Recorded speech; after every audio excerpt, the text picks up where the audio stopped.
Olá, meus irmãos, muito boa noite a todos. Que a paz e o amor do Mestre Jesus esteja em nós. Hoje quem vai trazer os estudos da noite é o nosso irmão Mendes e vai falar sobre os flagelos destruidores. Como sempre a gente diz, todas as palestras são importantes e essa não poderia ser diferente.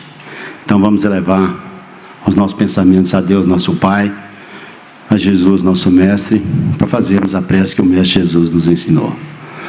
Pai nosso que estais nos céus, santificado seja o vosso nome, venha a nós o vosso reino, seja feita a vossa vontade, aqui na terra como nos céus.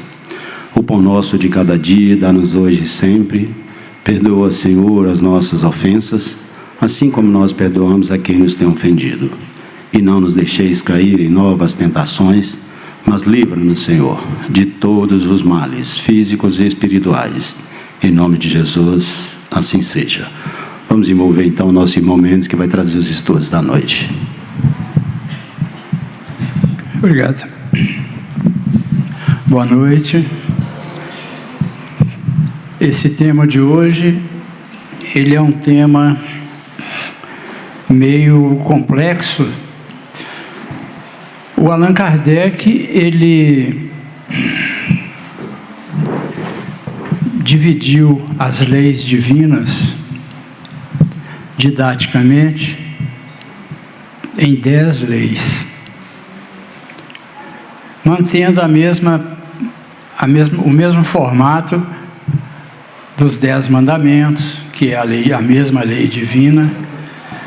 Então, o Allan Kardec dividiu no estudo do Evangelho e na formação do Livro dos Espíritos as leis divinas, e dividiu essas leis em também 10.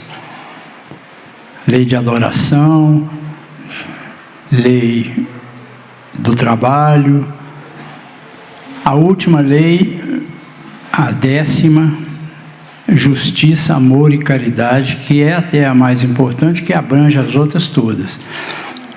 Mas uma dessas leis é de especial dificuldade para que nós entendemos, para o nosso entendimento, para a nossa absorção, que é exatamente a lei de destruição. Destruição é uma lei divina. Deus criou uma lei que rege e administra a destruição. Porque a vida, ela é um ciclo. É preciso acabar para recomeçar. Tudo tem um final. Tudo aquilo que tem forma, tudo aquilo que nós podemos observar, tocar, tem um início e tem um final. Tem um início, um processo evolutivo, um término, um novo reinício, um segmento evolutivo, outro término. Didaticamente, a vida é assim. Por isso nós desencarnamos. Nós nascemos, a gente já vem com a passagem de ida de volta no bolso. Marcado o dia do nosso embarque de volta para casa. Porque a nossa pátria espiritual é o nosso mundo real. Nós estamos aqui na Terra, muitos pensam que aqui que é onde nós vamos viver eternamente, porque nós somos espíritos imortais, a nossa vida não acaba, mas a nossa vestimenta ela é temporária, porque ela serve para atender essa nossa viagem temporária, que nós saímos da nossa Terra, que é a Terra, que é o mundo espiritual, e viemos para o mundo material. Recebemos um corpo de carne que serve como ferramenta onde a gente vai, o espírito se movimenta e realiza seus desejos, mas chega um momento em que tem que voltar para casa, que é o momento do desencarne. Então, vocês me desculpem, mas todos vão desencarnar um dia. Não vai ter ninguém que vai ficar aqui sem desencarnar. Mas já vem estabelecido esse momento de uma forma mais genérica, nosso momento de desencarne já está previsto. Então, ninguém desencarna antes da hora. Não adianta, eu posso adoecer, passar por situações num hospital difícil, mas se não tiver no momento, na marca de eu voltar para o plano espiritual, eu não desencarno. Eu posso até ficar sofrendo anos e anos, como muita gente fica.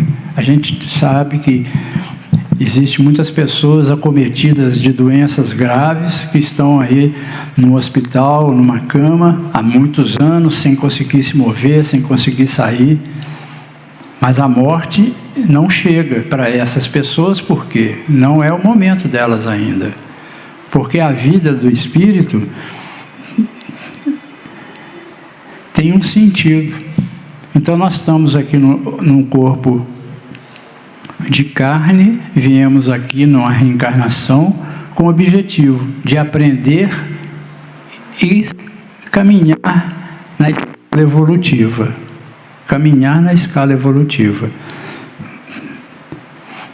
O Kardec perguntou para a espiritualidade: por que que nós temos que estar aqui nesse mundo encarnado, passando por essas várias dificuldades, um mundo difícil, um mundo de violência?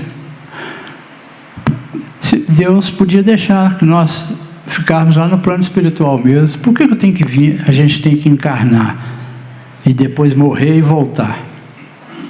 E aí os espíritos colocaram lá a resposta para Allan Kardec: Deus impõe a reencarnação ao espírito como ferramenta, vamos assim dizer, importante para o seu crescimento, para o seu aprendizado, para o seu desenvolvimento.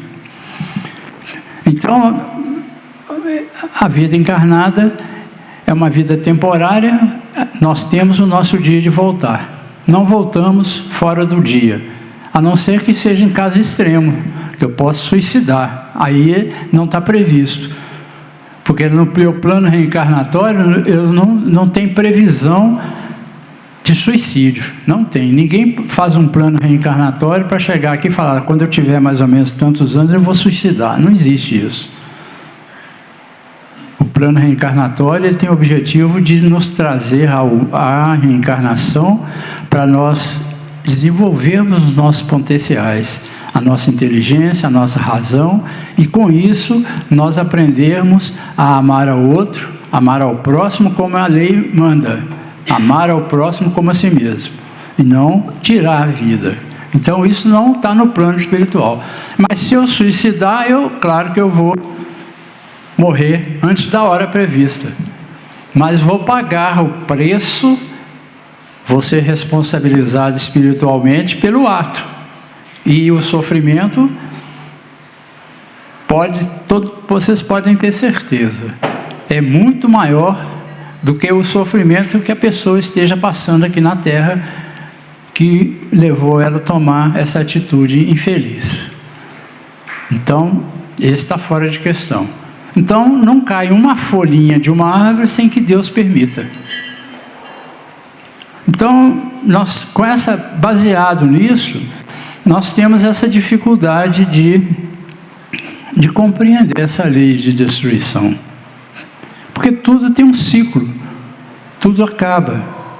E nós também, o espírito, a vida corporal também está nesse círculo.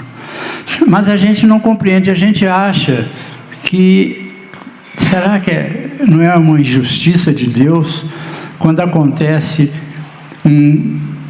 uma tragédia, um desabamento, desabou as Torres Gêmeas, lá nos Estados Unidos, atingida por aqueles aviões. Quantas almas desencarnaram ali? Será que isso é injustiça de Deus permitir que isso aconteça?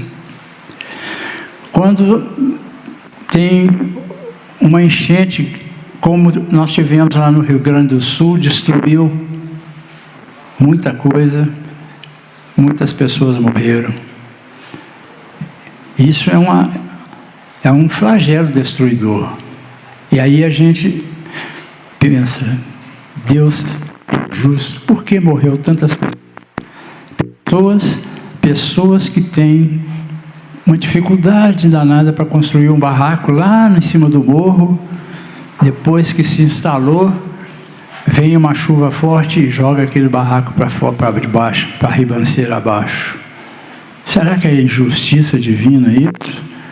E isso é tão sério que lá no século IV, mais ou menos, 4 ou 5, século IV, tinha uma corrente de pensamentos religiosos até, que admitia a seguinte situação: essa terra, que acontece esses flagelos, isso não é de Deus, não.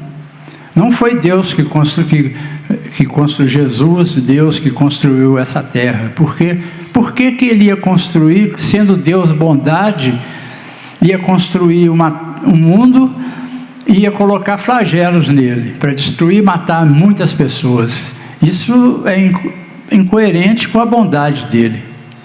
E defendia essa ideia, lá no século IV. Isso aí não é obra de Deus, não. Isso é obra lá do demo, mas de Deus não é.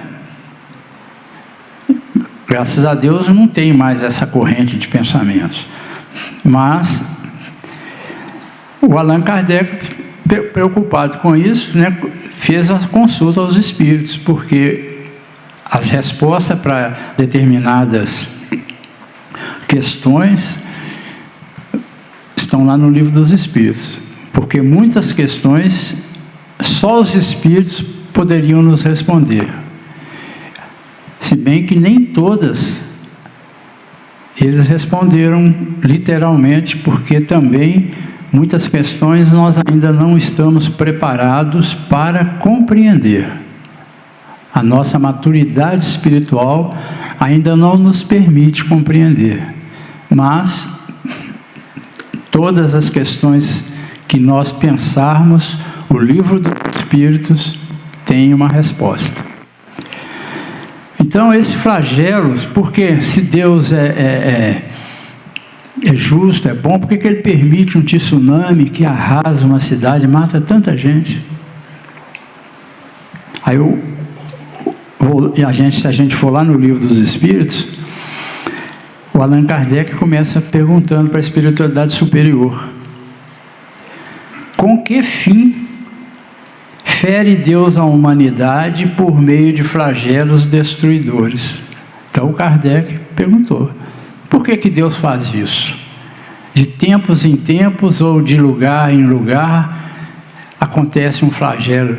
É um terremoto que causa uma destruição muito grande, é um tsunami, o próprio dilúvio. Por que Deus permite isso? A resposta dos espíritos: para fazê-la progredir mais depressa. Fazê-la significa a terra, a humanidade. Com que fim fere Deus a humanidade? Para fazê-la progredir mais depressa. Já não dissemos ser a destruição uma necessidade para a regeneração moral dos espíritos, que em cada nova existência sobem um degrau na escala do aperfeiçoamento? Então, o que ele está dizendo, que essas tragédias fazem com que nós, espíritos, aqui encarnados, paremos um pouco nas nossas preocupações pessoais, egoístas, orgulhosas, indiferentes, para ter piedade daquele que sofreu, aqueles que foram as vítimas dessa tragédia.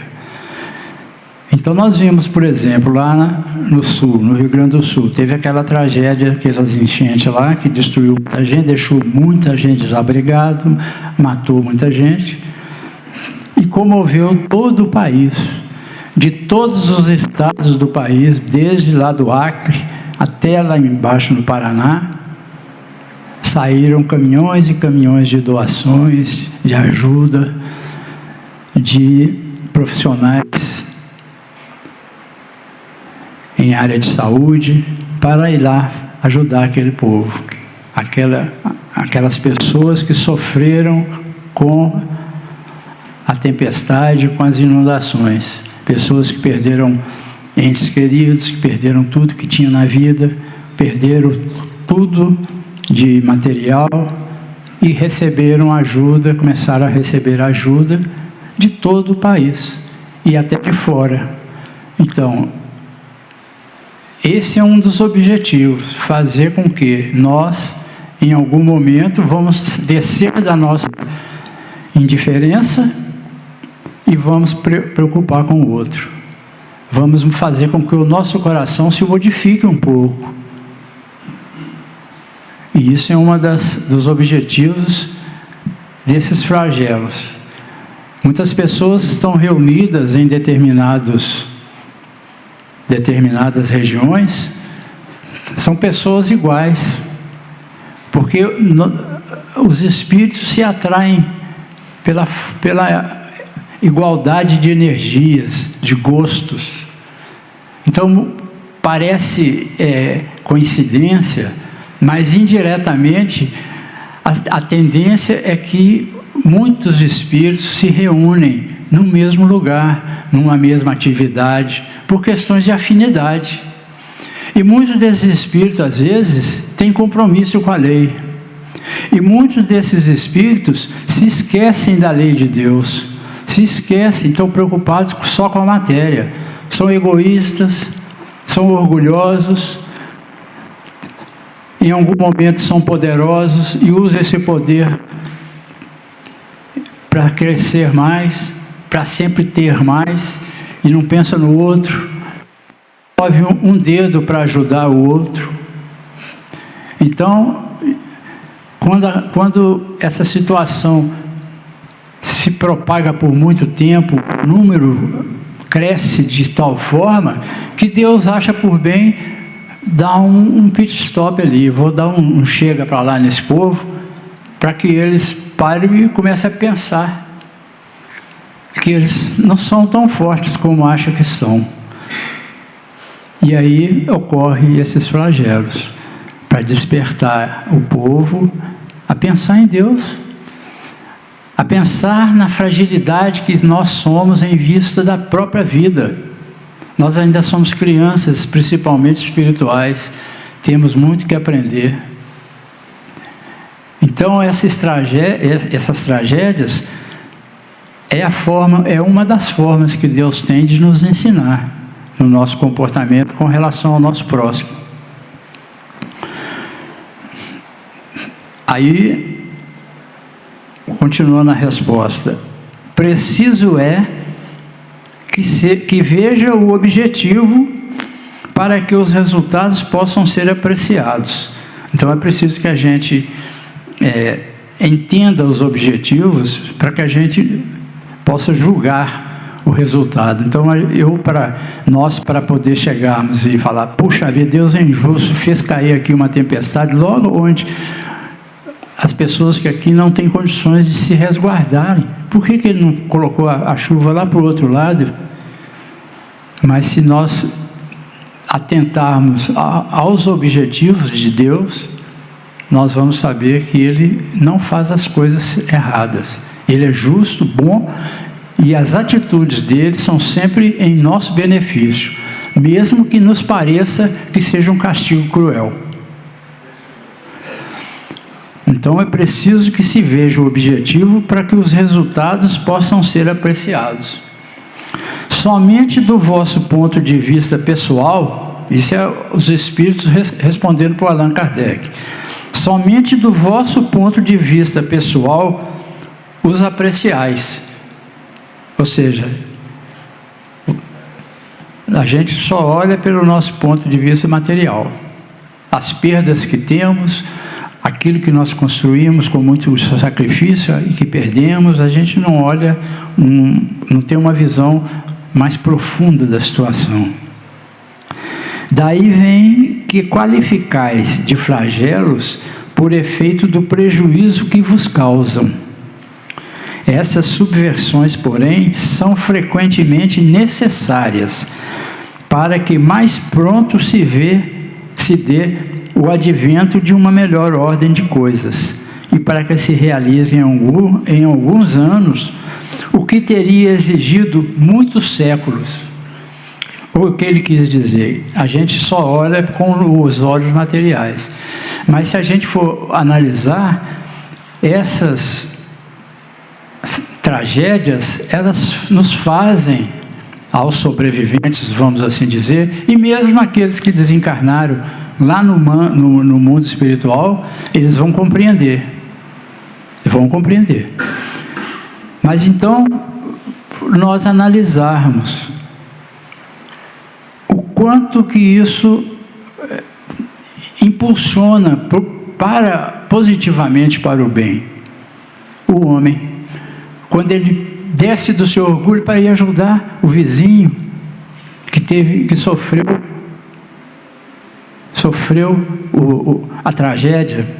Quer dizer, cada estado se preocupou em arrecadar muitos donativos, as doações foram entregues lá. Quando houve o tsunami, quantos países se movimentaram para ajuda comunitária, para ajudar as pessoas que sofreram as consequências daquele tsunami e outras tragédias que aconteceram. Isso é um passo importante na humanidade, porque essas pessoas, por um momento, deixaram de ser egoístas e pensaram no outro. E já é um passo para a evolução, porque é o propósito. Jesus, quando definiu a lei divina em 2 leis, amai a Deus sobre todas as coisas e amai ao próximo como a si mesmo. Nesse amai ao próximo, ele está dizendo, vamos deixar de ser egoístas e vamos preocupar com o nosso próximo, com o nosso vizinho, com o nosso próximo que está dentro da nossa casa. Então, quando acontece uma tragédia, que nós nos movimentamos, saímos da nossa zona de conforto e vamos abraçar a causa no trabalho. Muitas pessoas saem, vai lá. Quantas pessoas viajaram de seus domicílios e foram lá pessoalmente ajudar? Então, o objetivo nobre é um objetivo que Deus é a forma prática de Deus impulsionar, chamar a nossa atenção. Acorda aí, isso podia acontecer com você aqui também. Então, esses flagelos têm esses objetivos, né? E o Allan Kardec aí perguntou, uma pergunta que a gente faça, por que morreu tanta gente, né? Para conseguir a melhora da humanidade, a pergunta que o Allan Kardec fez, para conseguir a melhora da humanidade, não podia Deus empregar outros meios que não os flagelos destruidores? Então, Allan Kardec, ele é fantástico, ele aborda todos os temas nos mínimos detalhes. Se Deus é tão poderoso, se Deus, Pai, Criador de tudo, ele não podia achar uma forma de fazer o que os flagelos fazem de uma forma diferente, se ele quisesse? Essa é a pergunta que o Allan Kardec fez. E a resposta da espiritualidade: sim, poderia. E os emprega todos os dias. Olha só. Os emprega todos os dias. Pois que deu a cada um os meios de progredir pelo conhecimento do bem e do mal.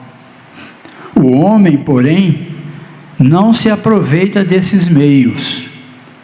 Necessário, portanto, se torna que seja castigado no seu orgulho e que lhe faça sentir a sua fraqueza. Viu a resposta da espiritualidade? Objetiva. Deus poderia empregar outros meios? Poderia e emprega. Sempre. Mas, como ele fala, o homem, no seu orgulho, no seu egoísmo, ele não utiliza os meios que Deus lhe faculta. Por isso é necessário que Deus vá agir com a severidade, trazendo esses flagelos. E como será isso?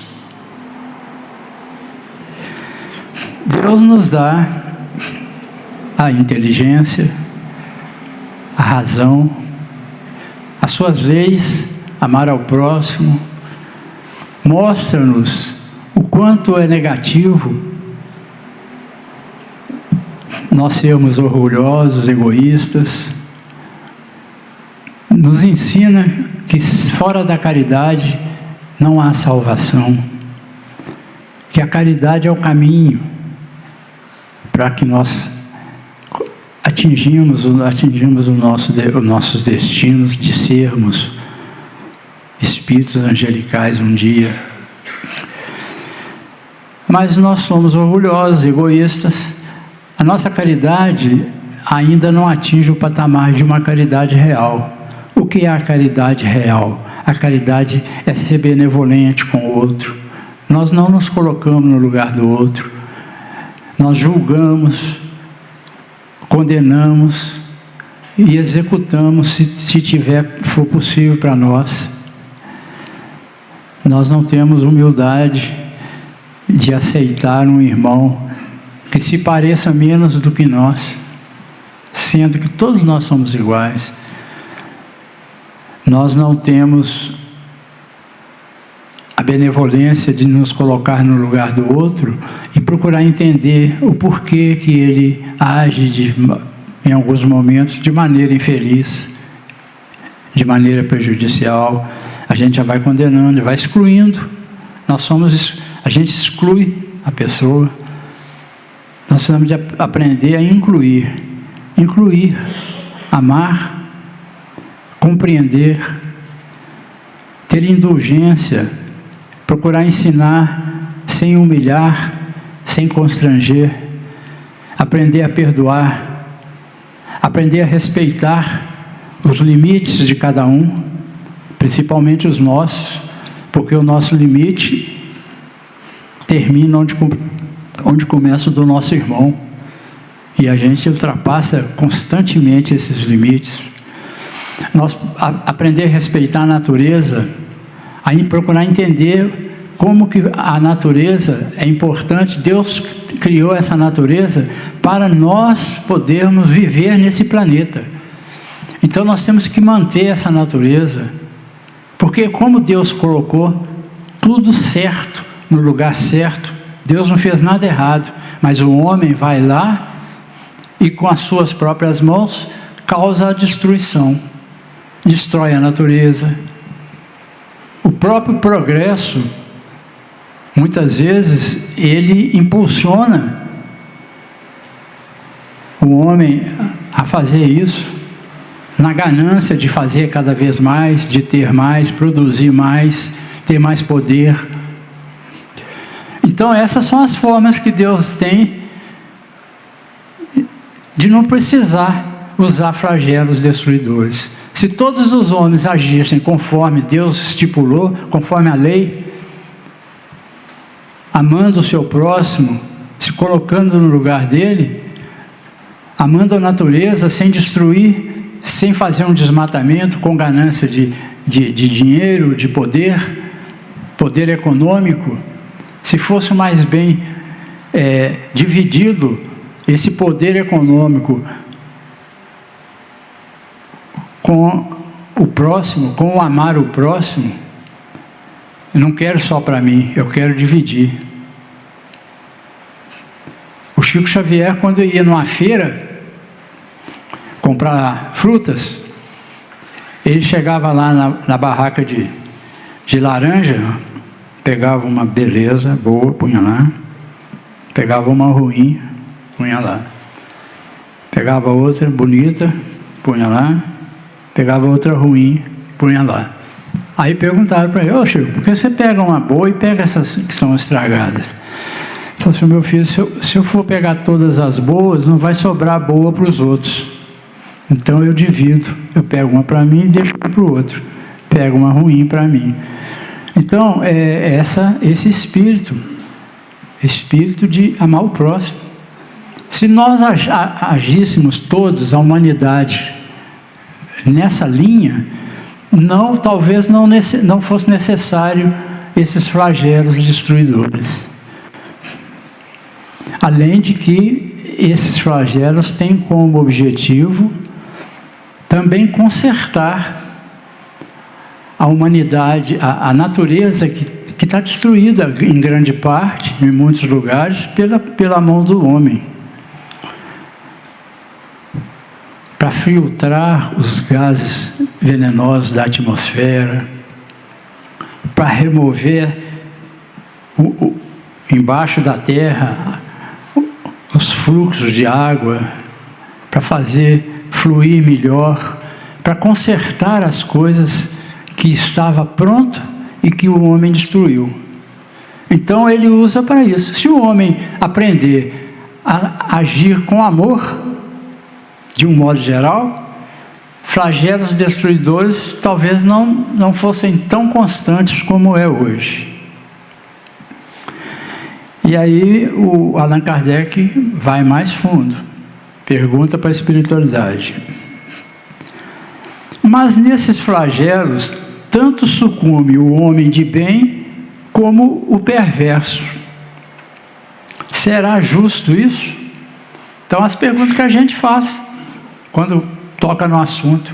O Allan Kardec foi lá e perguntou para a espiritualidade: será que é justo? E vem a resposta: durante a vida, o homem tudo refere ao seu corpo. Entretanto, de maneira diversa, pensa depois da morte. Ora, conforme temos dito, a vida do corpo bem pouca coisa é. Bem pouca coisa. Um século do vosso mundo não passa de um relâmpago na eternidade. Logo, nada são os sofrimentos de alguns dias ou de alguns meses, em que tanto vos queixais. Representam um ensino que se vos dá e que vos servirá no futuro. Os espíritos que preexistem e sobrevivem a tudo, formam o mundo real. Ou seja, o nosso mundo real é um mundo espiritual.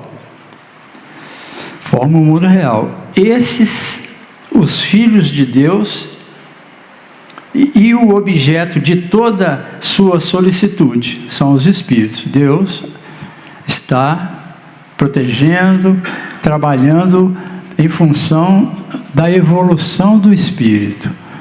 De pouco vale um corpo material, uma vida material que está nos servindo aqui, que tem um valor limitado, que não tem importância se ela acabar agora, porque a nossa vida vai continuar e nós vamos, com outras oportunidades, continuar a nossa caminhada. O que ficou aqui não nos vai fazer falta de maneira alguma. É o que ele está querendo dizer aqui. Os corpos são meros disfarce com que eles aparecem no mundo. Por ocasião das grandes calamidades que dizimam os homens, o espetáculo é semelhante ao de um exército, cujos soldados durante a guerra ficassem sem seus uniformes, que estragados, rotos ou perdidos. O general se preocupa mais com os soldados do que com os uniformes. Então o general está preocupado com os soldados, que eles venham nus, que aqueles uniformes que ficaram, de pouco importa para ele. É uma comparação que a espiritualidade faz. Então, ou seja, se morrem muitas pessoas que não são ruins, Deus sabe o que está fazendo. elas terão compensação quando chegar do outro lado, porque também chegou o momento delas. Julgar que a pessoa não mereça desencarnar é muita pretensão da nossa parte, porque é Deus que sabe. Muitas vezes aos nossos olhos ela é uma pessoa boníssima, é boníssima, mas chegou a hora dela ir embora e ela vai. Ah, mas aquele outro ali é um carrasco, ele não merece estar. Não merece, mas precisa, por isso que ele está. O tempo dele não acabou ainda, ele vai ter que sofrer aqui mais um pouco, ter a oportunidade de se modificar ainda, um pouquinho mais de oportunidade, não está na hora dele. Essa é a visão de Deus. A nossa visão é diferente, por isso que nós sofremos com essas tragédias além do necessário. É claro que nós vamos nos condoer com aqueles vizinhos que sofreram a perda. Por isso nós vamos abrir o nosso coração, vamos nos desdobrar para ajudar, para recompor, mas tendo em mente sempre que Deus sabe o que faz. E Allan Kardec ainda continua perguntando.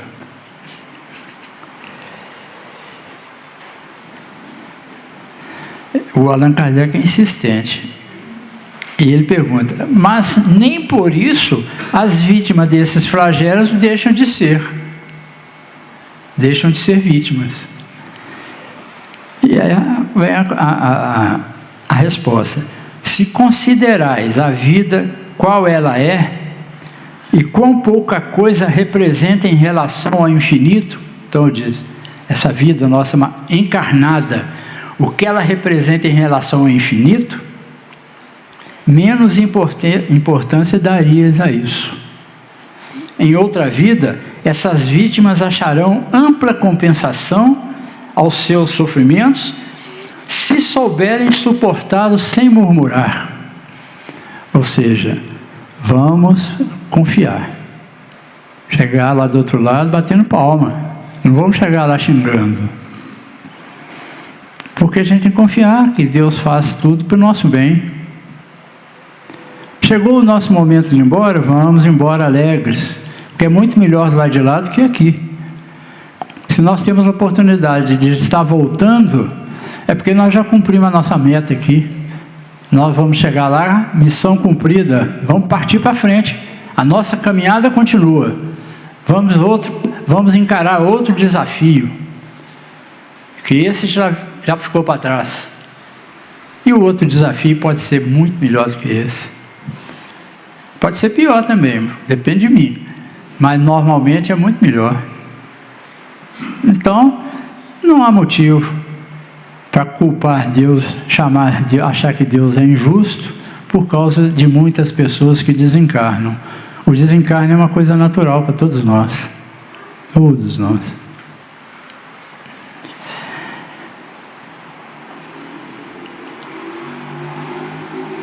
Aqui ele continua.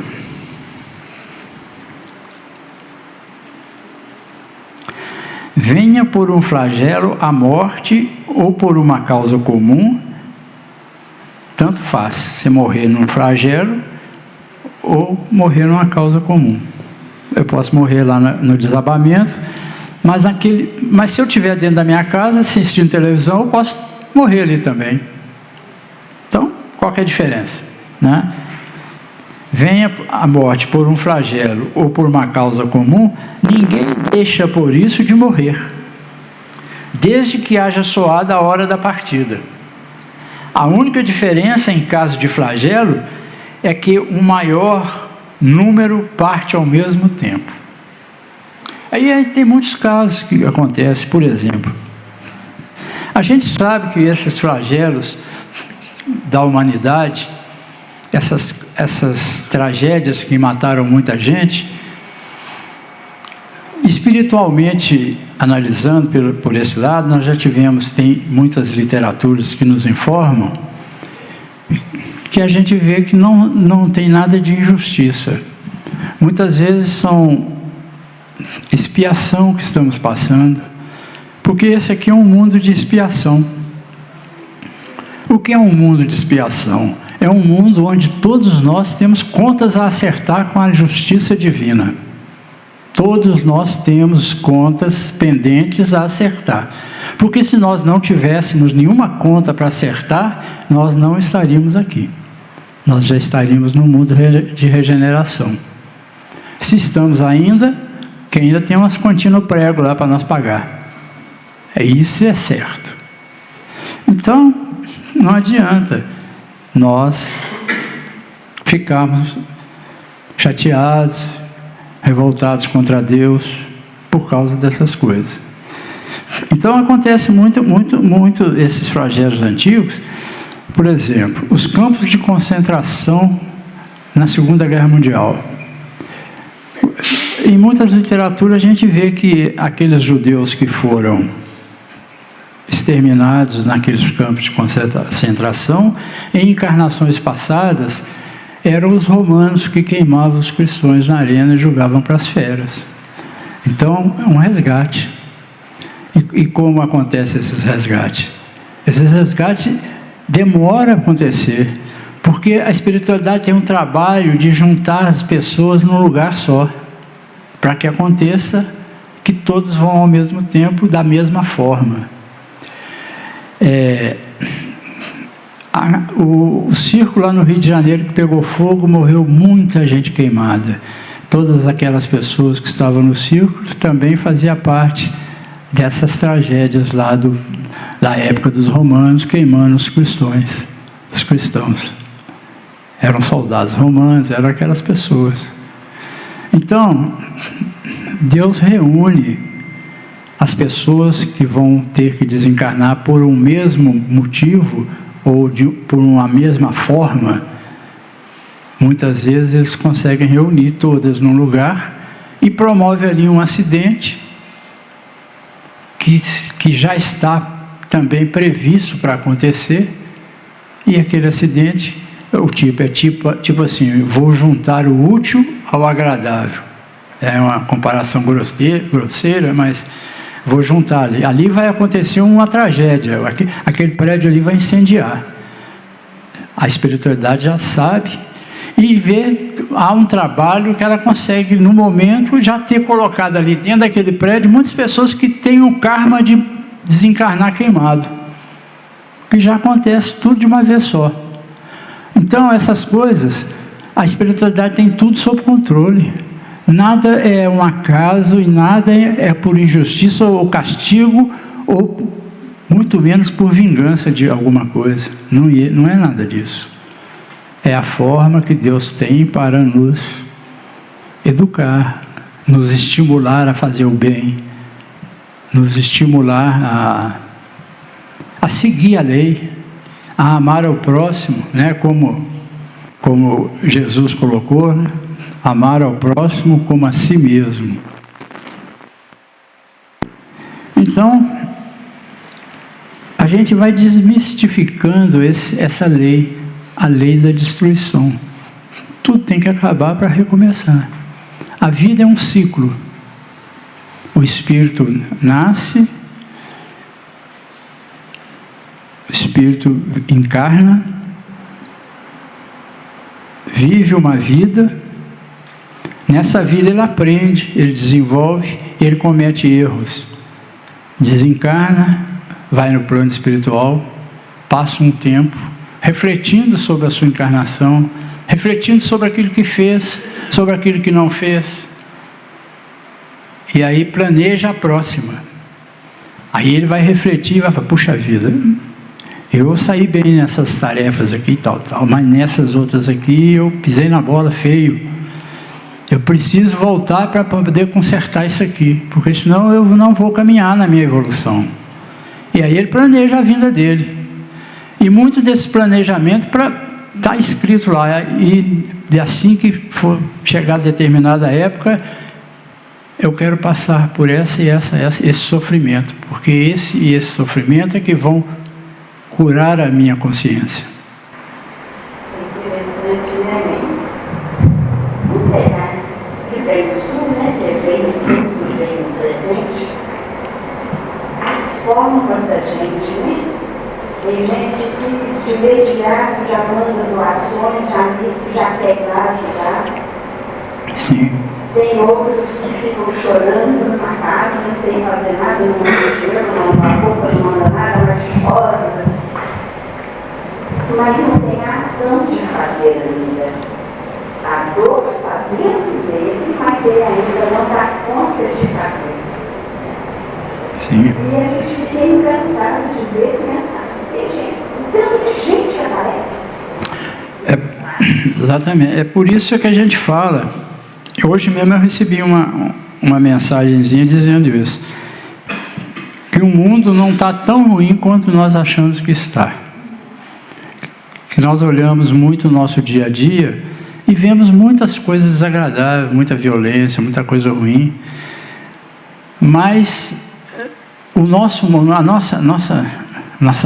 lar, né, que é essa terra, ele não está tão ruim assim. Pelo contrário, ele está até muito bem no processo evolutivo dele. Está muito bem.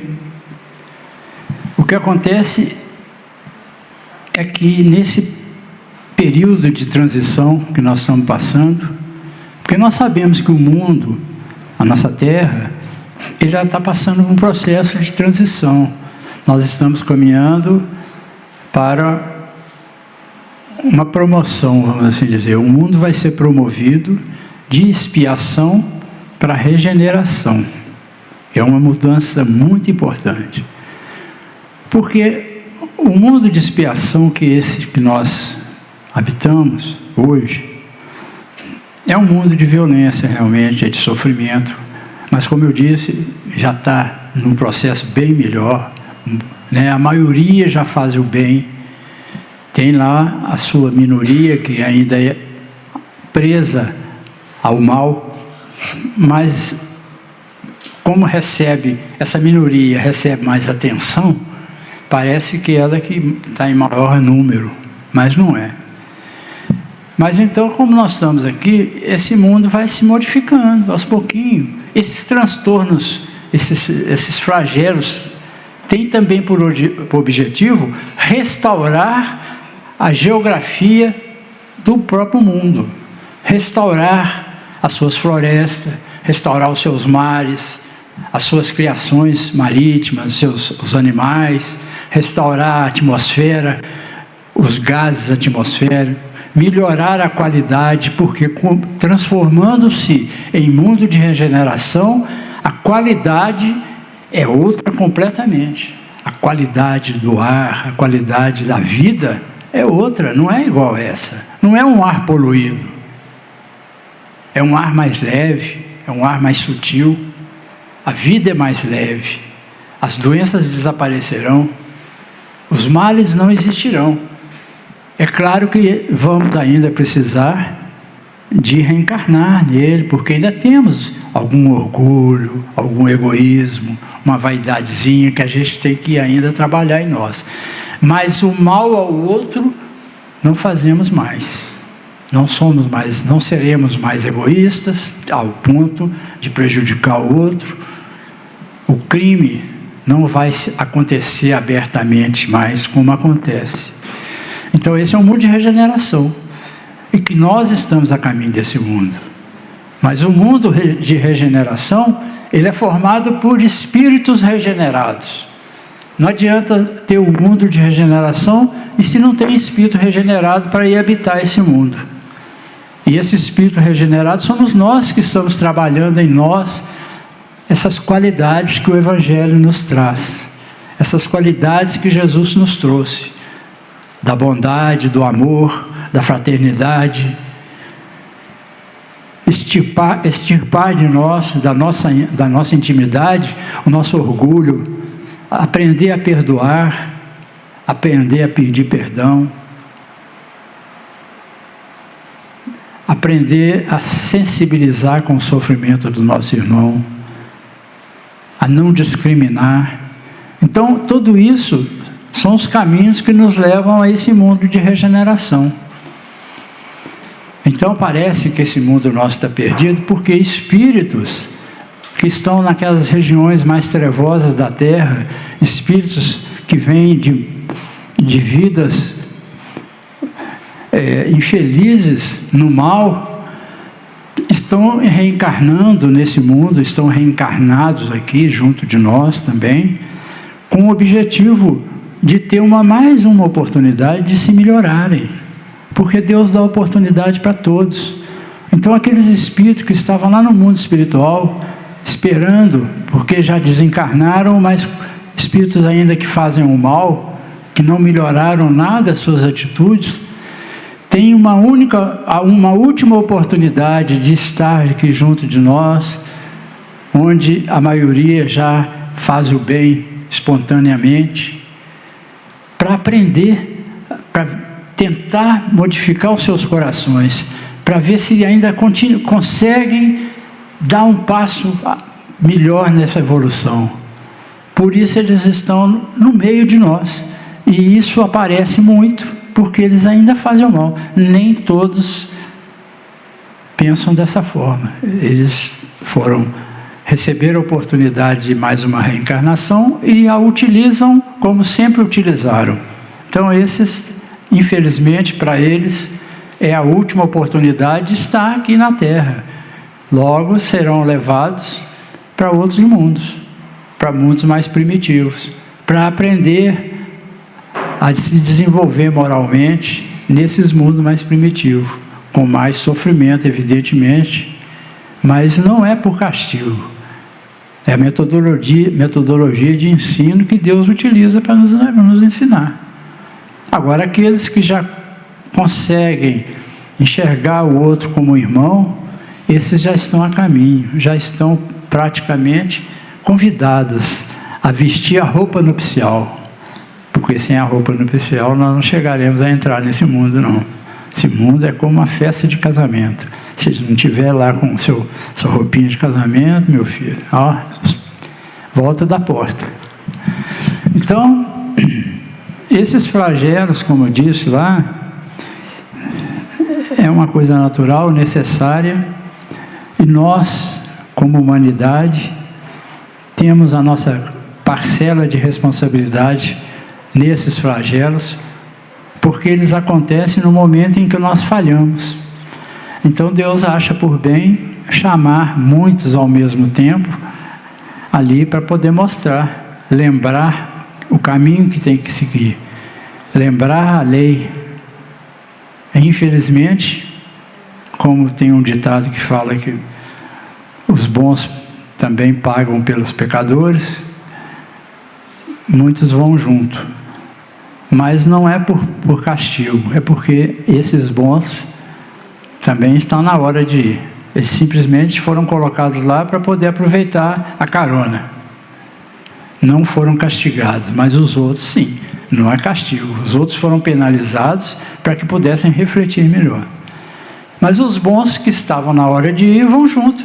Esses bons, se não tivesse lá, ia no mesmo dia. Se estivesse em casa, ia, porque estava na hora.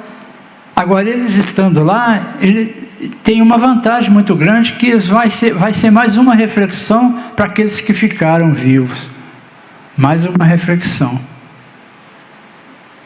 Então, Deus ajuda o homem pelo homem. E tudo que ele faz tem seus motivos, e todos os motivos dele é para o nosso bem. Isso nós não podemos esquecer nunca mais. É isso aí que eu tinha de dizer. Espero que tenha dado o recado certinho. Alguém quer fazer alguma pergunta? Gostaria de perguntar alguma coisa, acrescentar? Seria bom. Muito obrigado por vocês.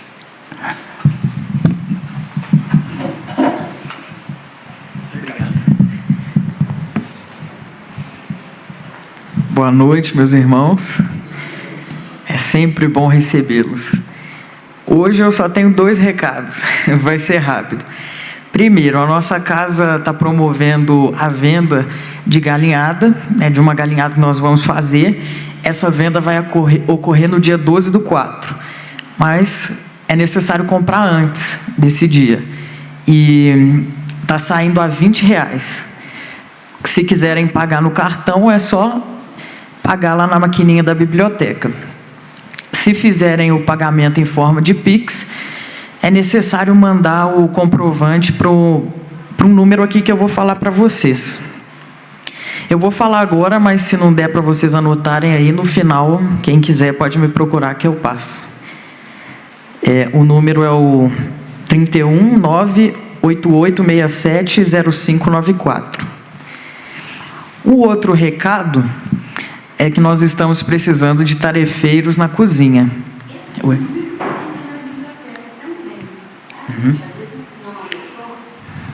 Fica lá. Então, pessoal, podem ou me procurar aqui ou irem lá na biblioteca e o número vai estar lá. O nosso código Pix fica ali na entrada também, o QR Code. Bom, nós estamos precisando de tarefeiro para a cozinha, de tarefeiros para a cozinha. Na quarta-feira, de 6h40 às 9 horas. E o que precisa ter é gostar de cozinhar, ter boa vontade e gostar de trabalhar em equipe. Se a pessoa que for trabalhar já tiver experiência na cozinha, vai ser ótimo. Se não, tendo bom ânimo, já é o suficiente para aprender. Depois que nós fizermos a nossa prece aqui, vocês podem, quem quiser tomar o passe, pode formar uma fila à minha direita. Lembrando que as crianças já tomaram o passe lá embaixo, não precisam passar na cabine. Então vamos fazer a nossa prece. Deus, nosso Pai de amor e bondade, Mestre amado Jesus, nossos mentores, irmão Miramês, nós agradecemos pelos ensinamentos dessa noite, que eles possam ficar gravados no nosso coração e nos auxiliar na nossa reforma íntima. Que o nosso irmão receba, colha os benefícios por ter compartilhado conosco ensinamentos tão importantes e que possamos ser visitados no local da nossa alma que nós necessitamos, recebendo a cura e a paz que precisamos para seguir. Pedimos que a nossa fé seja fortalecida e que o Senhor não nos permita trilhar o caminho das nossas imperfeições. Que o Mestre amado Jesus possa nos acompanhar até os nossos lares e abençoar todos que lá estão. Que assim seja. Obrigado.